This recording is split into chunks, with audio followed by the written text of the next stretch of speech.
आज हम इस वीडियो में बात करेंगे त्रिकोणमिति पर। त्रिकोणमिति का जो हम लोग पहला वीडियो था उसको हमने अपलोड कर दिया है। आज ये हमारा पार्ट 2 है त्रिकोणमिति पर। मैक्सिमम 3 या 4 पार्ट बना देंगे, फिर त्रिकोणमिति से एक भी प्रश्न बाहर जाएगा तो हमको जरूर कमेंट में बताइएगा कि नहीं सर ये आप गलत बताए हैं।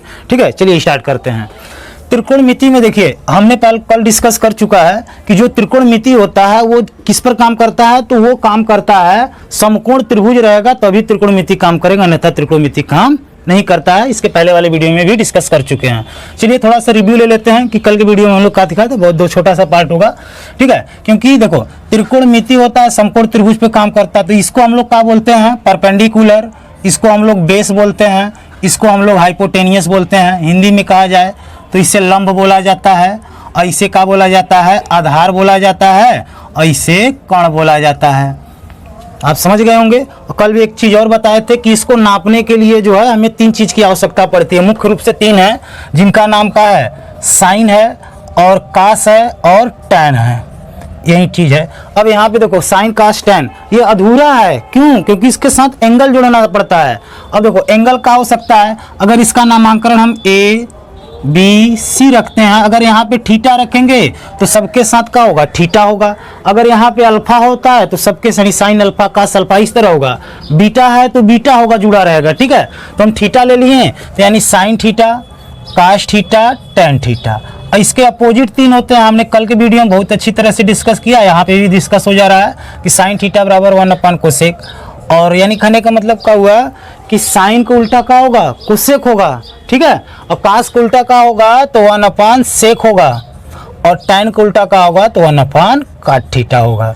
ये तो कल ही जानकारी हो चुकी थी। और 2 जानकारी डिस्कस किए थे कि भैया टैन थीटा बराबर एक और फार्मूला होता है यानी sine theta upon cos theta. अब यहाँ पे देखो टैन थीटा बराबर 1 काट थीटा, तो काट थीटा बराबर भी आप क्या लिख सकते हैं, जस्ट इसका उल्टा होता है, तो यानी आप क्या कह सकते हैं, cos theta upon sine theta बोल सकते हैं या तो कह सकते हैं। अब बात रह गई है कि ठीक है ये चीज़ तो जानकारी हो गया कि साइन को उल्टा हमारे पास क्या होता है, कास होता है, और साइन को उल्टा क्या होता है, कोसेक होता है, कास को उल्टा सेक होता है, टैन को उल्टा काट होता है। तो इस पर किस तरह के क्वेश्चन बनेंगे, ठीक है। तो आइए चलिए चलते हैं, बात करते हैं क्वेश्चन का कि क्वेश्चन फर्स्ट की हम बात कर लेते हैं कि क्वेश्चन फर्स्ट किस तरह बनेगा। चलिए अगर आपके पास ये दे देगा सवाल, परीक्षा में पूछा गया, परीक्षा में प्रश्न बता रहे हैं, यदि सेक ए बराबर दिया है 25/24, देखिए सेक ए बराबर दिया है 25/24, तो आपको क्या पूछ सकता है बताइए, कास से पूछ दे तथा टैन ए का मान बताओ। हालांकि आप एक चीज जान जाएंगे तो सब कुछ निकाल सकते हैं, टैन ए का मान क्या है, ठीक है। चलो अब इस पे हम चर्चा कर लेते हैं भाई, आप लोग भी लगाइएगा, ठीक है। चलिए अब देखो जब भी आएगा तो आपके माइंड में पहला दिमाग में आएगा कि जो त्रिकोणमिति होता है वो किस पर काम करता है, तो समकोण त्रिभुज पे काम करता है। इसका ये मतलब हुआ कि इस तरह आप एक समकोण त्रिभुज रफली बना लेंगे, समझने के लिए बता रहे हैं। अभी आगे जितने वीडियो अपलोड करेंगे आप देखकर भी आंसर बता देंगे, ठीक है। चलिए अब ये बताइए, ये हमारे पास क्या है, सेक ए है और यहाँ पे 25/24 है, ठीक है। अब सेक किसका उल्टा होता है बताइए, सेक किसका उल्टा होता है, कास का उल्टा होता है। यानी कहने का मतलब अगर देखो यहाँ पे देखें ये सेक किसका है तो कास का है, तो यानी यहाँ अगर हम कास करते हैं तो ये क्या होगा, उलट जाएगा। उल्टने का मतलब ये 24/25 होगा। अब कल हम लोग जो एक फार्मूला बताए थे यहाँ पर, पंडित बद्री प्रसाद लेटकर हर हर बोले, इस तरह से, तो ये हमने कहा कि ये साइन के लिए है, ये कास के लिए है, ये टैन के लिए है। तो यहाँ से बताओ कास के लिए क्या बता रहा है, कास ये बता रहा है कि हम जो है आधार और कर्ण के बीच में संबंध बताते हैं, कल भी डिस्कस हुआ था। तो ये बताते हैं कि भैया ये हमारे पास आधार बटे कर्ण है, यानी बेस अपान हाइपोटेनियस। तो कंपेयर करिए तो ये बताइए आधार कितना यहाँ दिख रहा है, 24 दिख रहा है, कर्ण कितना दिख रहा है, 25 दिख रहा है। अब बताओ, अब हमें ए का बात किया तो कभी कल देखो परीक्षा में क्या होता है, ए पूछ दिया, देखो थीटा बीटा गामा तो पूछा नहीं, ए पूछा, तो आप समझ जाइएगा कि यहाँ पे ए है, यानी इस कोण का नाम ए है, ये बी होगा क्योंकि एक 90 अंश होगा तभी तो कम होगा, ये सी मान लेते हैं, तो ये का नाम पूछा है। अब बताओ का से एक है तो उत्तर ऑलरेडी आप समझ जाएंगे कि यही एक उत्तर होगा 24/25। अब tan a के लिए हमें थोड़ा सा एक थ्योरम आना चाहिए जिसका नाम का है पाइथागोरस प्रमेय। आप लोग जानते होंगे पाइथागोरस प्रमेय का होता है, ये होता है कि कर्ण का स्क्वायर इक्वल होता है लंब का स्क्वायर प्लस आधार का स्क्वायर। ये थ्योरम होता है, ये हमेशा याद रखना है कि जो कर्ण का स्क्वायर होता है लंब के स्क्वायर और आधार के स्क्वायर के क्या होता है, इक्वल होता है। इस थ्योरम को क्या बोलते हैं, पाइथागोरस प्रमेय। ठीक है, अब इसी में बताओ रख देते हैं क्योंकि यहाँ पे भी वैल्यू निकालना पड़ेगा हमें। क्यों निकालना है, क्योंकि हमें निकालना है का tan a का मान निकालना है।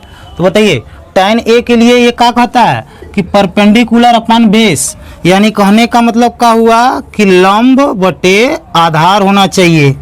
तो भैया आधार को तो जानकारी है लेकिन लंब का जानकारी है नहीं है, तो निकलेगा कैसे, पाइथागोरस प्रमेय से निकलेगा। देखो पाइथागोरस प्रमेय का होता है कर्ण का स्क्वायर है, बताइए ये हमारे पास का है 25 का स्क्वायर है और लंब तो निकालना ही है क्योंकि लंब का स्क्वायर हमको निकालना है, यानी कहने का मतलब केवल लंब निकालना है। आधार दिया है क्या 24 का स्क्वायर। अब देखो इसका स्क्वायर तो सबको पता है कि 625 होता है, ये लंब का स्क्वायर हो गया। ठीक है, अब इस 24 का स्क्वायर कैसे निकालेंगे, देखो अब इसका वर्क कर लेना। देखो एक थोड़ा सा यहाँ पे ट्रिक भी सिखा देते हैं, किसी कोई पर्सनल ट्रिक तो है नहीं, और ट्रिक ये है कि किसी का अगर वर्ग करना है, ध्यान से देखना है, जैसे 24 का हमें को वर्ग करना है तो क्या किस तरह जल्दी से हम वर्क कर लेंगे। ठीक है, ये पुराना मैंने देखो पहले क्या करना होगा, सर्वप्रथम जो इकाई का अंक 4 है ना, 4 का स्क्वायर करो। 4 का स्क्वायर क्या होता है 16 होता है, 16 रख देते हैं। कैरी कितना है, हाथ में हासिल है 1, 16 हाथ में 1।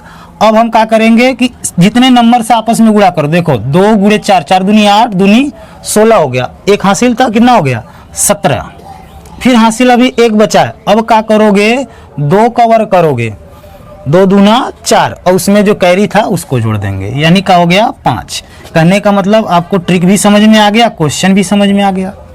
ठीक है, अगर देखो ये नहीं आया तो एक और दे देते हैं यहाँ पे, पहले इस सवाल को हल करते हैं तो उसको फिर सीखते हैं। ठीक है, 625 हो गया, माइनस इधर करेंगे क्योंकि ये प्लस है तो इधर आएगा माइनस हो जाएगा 576। यहाँ पे क्या हो जाएगा लंब का स्क्वायर हो जाएगा। ठीक है, अब यहाँ से जब हम माइनस करेंगे तो हमारे पास कितना आएगा 49। देखिए 15 में से 6 गया 9 हो जाएगा। ठीक है, यहाँ पे तो हमारे पास भाई 1 बचा क्योंकि हासिल इससे लिए थे, तो 11 में से 7 जाएगा 4, क्योंकि अब 5 5 है तो कट गया, यानी 49 आ गया। अब बताओ ये लंब का स्क्वायर है 49, तो इसका मतलब क्या हो गया कि लंब का वैल्यू क्या हो जाएगा 7 हो जाएगा। क्यों, देखो स्क्वायर करते हैं, इसका भी स्क्वायर, क्योंकि 7 का स्क्वायर करेंगे तभी तो 49 होगा। स्क्वायर काट देते हैं, यानी लंब जहाँ पे रहेगा वहाँ का रखेंगे हम 7, तो यानी यहाँ पे हम रख देंगे का 7। अब हम आगे चलते हैं कि भाई परीक्षा में जो प्रश्न बना था उसको हम किस तरह लगाएंगे। अब बताओ tan a है तो tan a बराबर बोला कि लंब अपान आधार होना चाहिए, तो लंब का भी जानकारी निकालने की यहाँ कहा था 7, तो 7 अपान का हो गया 24, ये क्या बन गया आंसर। अब इससे अब एक चीज निकाल लेंगे, जब बना लेंगे तो केवल का से tan a का बल्कि नहीं बल्कि और चीज का भी मान निकाल सकते हैं। अगर आपसे कोई पूछता है इसमें साइन का मान बताओ, साइन a का, तो बताओ सबका निकाल सकते हैं कि नहीं, साइन a का बात आएगा। हाँ हमको पता हो गया है कि साइन a बराबर सूत्र होता है कि लंब बटे कर्ण होता है ना जी। तो लंब का जानकारी है 7, कर्ण का जानकारी है 25, हो गया। अगर आपको कास तो दिया ही जस्ट इसका अपोजिट, तो वहां पे भी नहीं देखना पड़ेगा, कोसेक का बात करेगा, साइन ए का जानकारी हो चुका है हमें, कोसेक का बात करेगा तो समझ जाएंगे साइन का उल्टा क्या होता है कोसेक होता है। तो भैया कोसेक का हो जाएगा, ये 7/25 है तो एक का हो जाएगा 25/7 हो जाएगा, एक ये भी आंसर हो जाएगा। अगर देखो tan a का जानकारी है, इसी में अगर कोई कह दे कि भैया काट a का भी बता दो, तो बताओ tan a का जानकारी कि भैया 7/24 होता है, तो tan किसका हो, काट का उल्टा होता है, हैं? तो यहाँ पे क्या हो जाएगा 24/7 हो जाएगा। ठीक है, अब बात समझ गए होंगे, बात समझ में आ गया ना कि भाई उल्टा से क्या क्या प्रश्न बन सकते हैं। ठीक है, और थोड़ा सा यहाँ पे भी चर्चा कर लें क्योंकि देखो ये किसी को नहीं आया होगा। देखो एक एग्जाम्पल और लेते हैं, 2 एग्जाम्पल लेंगे तो आपको वर्ग करने का ट्रिक बहुत आसान से एक ही लाइन में आ जाएगा। ठीक है, अगर हम बात कर लेते हैं, कोई नंबर से लेते हैं 43 का हमको वर्ग करना है। ठीक है, तो पहला काम क्या करेंगे, ये 3 जो है ना इकाई का अंक उसका वर्ग करेंगे, 3 3 के 9, 9 हो गया, इसमें हाथ में कोई आया नहीं, जितने नंबर दिख रहे हैं उसका गुणा करो। 4 तिहाई 12, 12 दूनी हो 24, और 24 हासिल तो है नहीं, तो 24 का 4 लिखेंगे, ठीक है। और फिर इसके बाद क्या करेंगे, हाथ में 2 आया, और फिर क्या करेंगे, जो दूसरा वाला अंक है उसका हम क्या करेंगे, वर्ग करेंगे, ठीक है। वर्ग करेंगे तो 4 चौके 16, और 2 हासिल था, 16 2 18, यानी उत्तर कितना आ जाएगा, ये 1849। देखो अगर इस तरह गुणा भी करेंगे 43 गुणे 43, तो वर्ग तो इसी तरह होगा, 2 दिन गुणा करना होगा। 3 त्रिके 9, 4 तिहाई 12, 4 तिहाई 12, 4 चौके 16, 1 17। अब इस तरह देखो 9 आ ही गया, 2 2 4 आ गया, 7 1 8 हो गया, 1 आया कि नहीं आया, वही सेम आ रहा है। लेकिन इससे क्या होगा, तुरंत होगा, इसमें आपको थोड़ा सा गुणा भाग ज़्यादा करना पड़ेगा। एक और एग्जाम्पल ले लेते हैं, यहीं पे सीख लेते हैं। जैसे आपसे कोई पूछ दे कि भैया 92 का स्क्वायर बताओ, तो आप क्या करेंगे, पहला काम 2 का वर्ग करो, 2 दूना 4, फिर आपस में गुणा करो, 9 दूना 18 दूना 36 का 6, हाथ में आल 3, फिर 9 का वर्ग करो, 9 9 81, 81 3 कितना हो जाएगा बताइए, 84। क्या इतना जल्दी उस तरह से गुणा कर सकते थे, बताइए, नहीं कर पाते। तो ये भी ट्रिक याद रखिएगा, क्यों, क्योंकि इसका हमेशा जो है ये जो पाइथागोरस प्रमेय होता है तो वर्ग करना पड़ता है, तो ज़रूरत पड़ेगी, तो जब पड़ेगी तो इस तरह से भी आप जल्दी से निकाल सकते हैं।